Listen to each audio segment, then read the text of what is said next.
Hi guys, and welcome back to my channel. So today I'm going to be showing you how to make peanut burger for commercial and also personal purposes, and the various ways you can package them both for personal storage and also for business to make profit. So if this is the first time you are joining us and you're interested in this kind of content, kindly hit the subscribe button and let's get started. So the first thing you need to do when you are trying to make peanut burger is to first of all pick your groundnut. This will help you to remove all the rotten nuts as well as any stone and dirt that might be in it.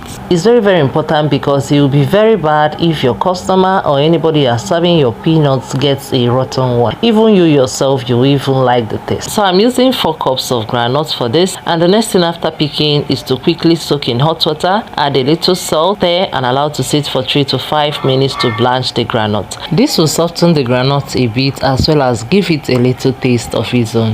After which we'll sieve it out and spread it out to dry under the sun. So you can also use an oven for this purpose, but guys, you have to consider your production cost, so you can perfectly sun dry it instead. So these are my 4 cups nicely spread out, and after sun drying and turning over for some time, this is what I have and is ready for cooking. So for 4 cups of groundnut, I'm going to be using 4 cups of flour, 3/4 cups of sugar, a teaspoon of vanilla extract, a teaspoon of milk tantalizer. You can also make use of any other flavors of your choice, but this is also good.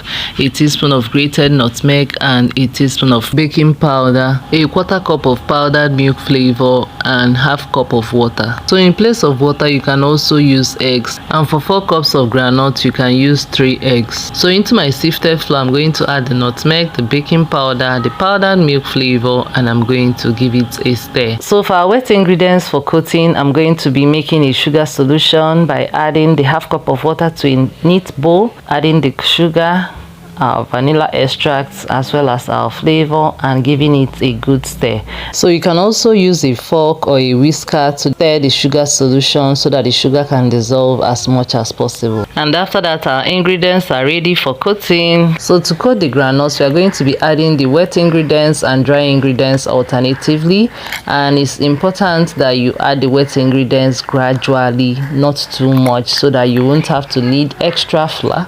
So once you add the sugar solution, you just give it a quick mix and then add in the flour, and we are going to start making rotational as well as up and down movements in order to coat our groundnuts. So we are going to repeat this process for at least 5 times in order to make sure that our peanuts are well coated, and it is very important that your peanuts are very well coated. If not, some parts will be exposed. And please remember, do not add too much of your sugar solution or your wet ingredients at the same time. Do not add much, if not you'll be needing extra flour than you measured out.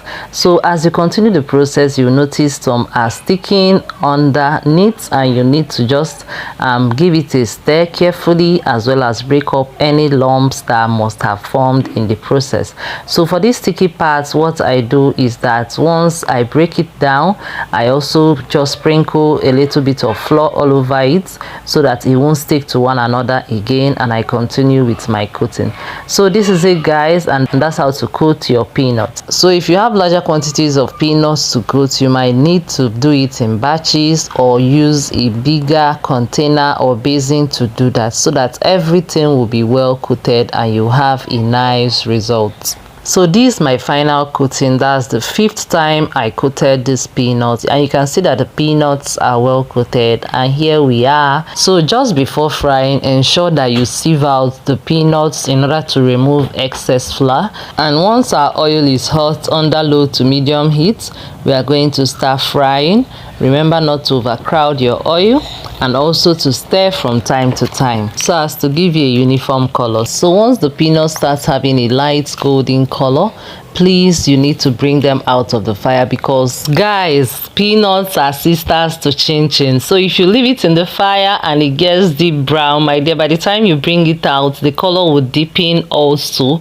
So once you have a light color, please start bringing it out of the fire, unless you want yours to, you know, to have this deep golden brown color. So that's it guys. So once you are done, spread it out on a surface just like Chinchin, yes, so that you'll be able to cool down and then become crunchy. Guys, I would like you to try this recipe and get back to me, because my daughters did not even allow this recipe to last for a day as it was intended though. Like I intended for it to last for up to a week. In fact, I had to just hide it and wait for them to sleep before I started measuring it out, because what is all this? So I can assure you that the taste of this will make you keep on repeating it, and also it is business and profit friendly.